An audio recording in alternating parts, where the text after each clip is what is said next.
Assalamu alaikum wa rahmatullahi wa barakatuhu. Bonjour, chers frères et sœurs, que la paix de Dieu soit avec nous tous. Aujourd'hui, 31 janvier 2023, nous allons parler d'un héros que le Bénin a perdu durant le drame de Dassa. En effet, un baobab qui est entré en collision avec un camion et le bus et le camion ont pris feu et les passagers, vous savez la suite. Ça fait pleurer. Mais dans ce drame, c'est l'histoire de monsieur qui a été précédemment berger. Je ne le connaissais pas. C'est ce drame-là qui a fait que je l'ai connu. Et malheureusement, je ne vais jamais le rencontrer. Sauf que Dieu nous donne tous le paradis, on va le rencontrer au paradis. Parce que nous sommes tous destinés à mourir. Je parle de qui? Je parle du berger du renouveau charismatique catholique, M. Pacôme Elet. C'est un héros que le Bénin vient de perdre. Et il faut en parler. Parce que si c'est les mauvaises actions, les gens sont aptes à les publier. Mais quand il s'agit d'une bonne action, nous ne publions pas souvent. Donc, laissons cette attitude à publier, à vulgariser les mauvaises actions. Il faut que nous commencions à publier les bonnes actions que les gens ont posées. Ce monsieur, Pacôme Elet, paix à son âme, selon les informations qui me sont parvenues, il aurait sauvé sa femme, son enfant, et il est encore retourné dans la flamme. Vous savez, quand il y a des drames comme ça, normalement, ce qui vient dans la tête de chacun, c'est que comment se sauver. Chacun se sauve. Tu dis, comment il va faire pour sortir? Mais ce monsieur, il a posé un acte héroïque. C'est une légende. Durant la flamme, il a eu la bravoure, le courage et la responsabilité de sauver sa famille, sa petite famille. Et ce n'est pas suffisant. Le feu est là, la flamme est avec toute son intensité. Ce monsieur est encore retourné dans la flamme. On nous a dit qu'il aurait même crié que sauver les femmes pour qu'elles puissent aller s'occuper de nos enfants. Sauver les femmes. Elle interpellait les autres. Et il a le courage de retourner dans la flamme et d'aller encore pêcher des âmes. Il veut encore sauver. Et c'est là, il s'est effondré. Et ce qui est arrivé. Paix à son âme. Mais ce geste de M. Pacôme l'a immortalisé. Moi, je prie pour tous ces gens-là qui ont connu la mort durant ce drame. Et ceux qui sont les rescapés, nous prions que Dieu leur accorde la santé. Mais particulièrement, M. Pacôme Elet, paix à votre âme. Que Dieu vous accueille dans son paradis. Que Dieu pardonne les péchés de tous ceux qui ont connu la mort dans cet accident. Mais votre acte, vous avez été un héros national et vous êtes digne de ce pays. Vous êtes un patriote digne. Votre acte vous a immortalisé. Vous êtes à jamais dans le cœur de nous, les Béninois. Et nous prions Dieu de nous épargner. Vous savez, ce que M. Pacôme Elet a fait m'a rappelé un pan de l'histoire du prophète Mohammed, sallallahu alayhi wa sallam. Vous savez, le prophète Mohammed, il va vous donner le background, c'est-à-dire l'arrière-plan, bien il va vous contextualiser dans ce que veut dire. Le prophète Mohammed sallam a été envoyé comme tous les messagers de Dieu, comme Jésus-Christ, Abraham, Moïse, pour sauver l'humanité, pour prêcher l'unicité de Dieu et amener les gens des ténèbres à la lumière. Et les Arabes, qui étaient des idolâtres, bien enracinés dans l'idolâtrie, ces gens-là, ils se sont opposés aux enseignements du prophète Mohammed. Les enseignements du prophète tendaient à libérer les femmes, les esclaves et les orphelins. Il faut s'occuper des orphelins, tout ça là. Donc, les idolâtres se sont opposés à lui et ils ont commencé à persécuter les musulmans à la Mecque, ceux qui ont accepté le prophète Mohammed. Ils ont commencé à persécuter les musulmans, c'est-à-dire les idolâtres ont commencé à persécuter les musulmans. Donc, les musulmans, les croyants ont dû quitter la Mecque pour aller se réfugier à Médine.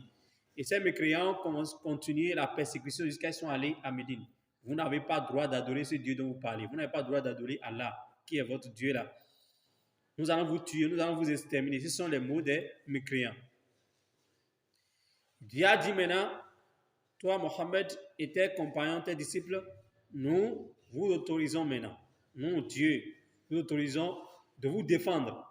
Et donc, le prophète Mohammed s'est organisé avec ses disciples pour se défendre. Et donc, pour lutter contre l'agression des Mecquois qui venaient encore les persécuter à Médine. Et c'est ça qui a occasionné la guerre défensive entre les croyants et les mécréants. Mais ce qui est important, c'est que cette guerre a été menée pour la liberté de culte. C'est parce qu'il n'y avait pas, les mécréants ne laissaient pas les croyants adorer leur Dieu que Dieu a permis cette guerre. Et durant cette guerre-là, ce qui m'intéresse ici, ce qui a rapport avec l'histoire de notre héros national, M. Pakoum Elet, paix à son âme, c'est quoi? Durant cette guerre, il y a des instructions que les croyants ont reçues du nouveau prophète Mohammed sallallahu alayhi wa sallam. Durant la guerre, le prophète dit, lorsque vous partez à la guerre, pour ces batailles, lorsque vous voulez lutter, il faut éviter de tuer ou bien de toucher par les enfants. Protéger la vie des femmes durant la guerre. C'est-à-dire, lorsque vous êtes dans le camp adverse et vous êtes chez les mécréants, ne tuez pas leurs enfants, leurs femmes, les handicapés, ceux qui ont des infirmités ou bien un handicap, ne les tuez pas. C'est uniquement ceux qui ont les armes et qui veulent vous tuer là, c'est eux là. C'est avec eux que vous avez des problèmes. Vous voyez ça? Ne tuez pas, ne détruisez pas les maisons, les animaux, les arbres, ne détruisez rien. Uniquement les hommes qui veulent vous tuer, les mécréants qui ne veulent pas que vous pratiquiez votre religion de façon libre. Les mécréants qui vous asphyxient juste parce que vous avez dit que vous voulez adorer Dieu là. C'est eux, ces gens-là qui ont pris des armes là. C'est à eux seuls que vous avez affaire. Laissez les femmes. C'est la même chose que M. Pakoum, le berger, du renouveau charismatique catholique, a eu à faire, ou bien aurait eu à faire durant ce drame de Dassa. On nous a dit qu'il criait sauver les femmes. Regardez cet homme-là, il a la flamme, il a la mort, et lui, il s'est sacrifié, il a sacrifié son âme. Sa femme, son enfant, est déjà sauvé. Il peut dire non, si c'est un lâche, s'il était un lâche, il va dire bon, je me sauve. Et il s'enfuit. Mais ce n'est pas ça qu'il a fait. Il a précipité d'abord, il a sauvé d'abord sa petite famille, son enfant. Sa femme, ce n'est pas suffisant. Et il criait maintenant, sauvez les femmes pour que les femmes puissent aller s'occuper de nos enfants. Parce qu'il sait déjà que ici, là, c'est la mort. Mais il a le courage, la bravoure d'affronter le feu. Il est entré dans le feu. Non, c'est légendaire. Quelle bravoure. Que Dieu nous donne cet amour du prochain. Ce n'est pas que les gens qui sont dans le feu là lui ont donné. Non, mais sa foi en Dieu et son amour pour l'être humain, son amour pour son prochain, c'est les valeurs là que nous devons cultiver au Bénin. Aujourd'hui, nous sommes perdre ces valeurs. L'humanisme. Aimons-nous vivants. Celui-là, jusqu'à ça, il s'est sacrifié.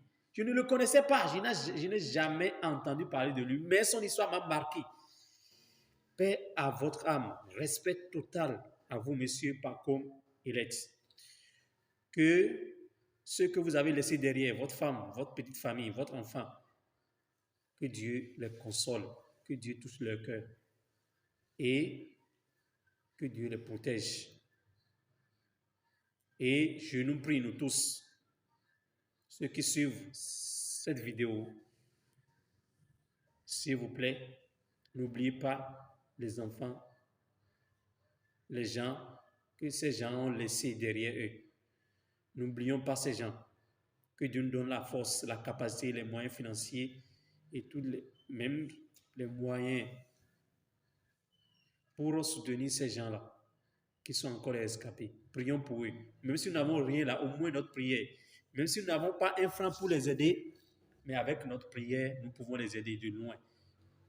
Même si nous ne les connaissons pas, rappelons-nous d'eux et souvenons-nous aussi de nous-mêmes dans nos prières. C'est pitoyable, c'est horrible, mais nous ne pouvons rien. Dieu a dit dans le Coran, chapitre 4, surat An-Nisa, Aynama takunu yudrikumul maut.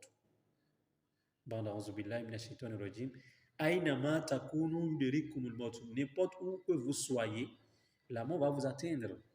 C'est forcé pour nous tous. Mais nous prions que nous ayons une bonne fin. Une fin qui va nous donner le plaisir de Dieu.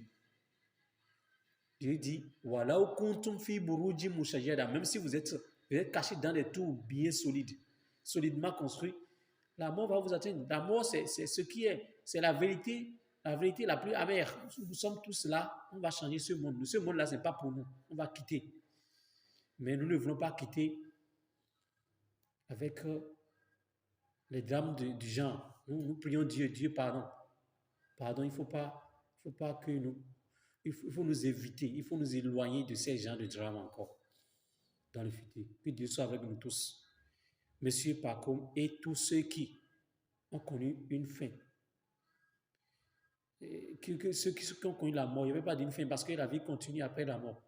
Leur âme repose en paix. Et que Dieu soit avec nous tous. Que Dieu nous bénisse. Wassalamu alaikum wa rahmatullahi wa barakatuh. N'oubliez pas de vous abonner à ma chaîne YouTube. Si vous aimez la vidéo, partagez-la. Et si vous avez quelque chose à commenter, vous avez des suggestions, il faut suivre dans vos commentaires, dans les commentaires. Priez pour la nation béninoise et prions pour l'Afrique en général. Parce que les cas d'accident, nous entendons ça partout maintenant. Au Nigeria, Congo, et le Congo démocratique, Sénégal, partout maintenant, on entend les accidents. Ça fait peur. Bye à tout le monde. Merci.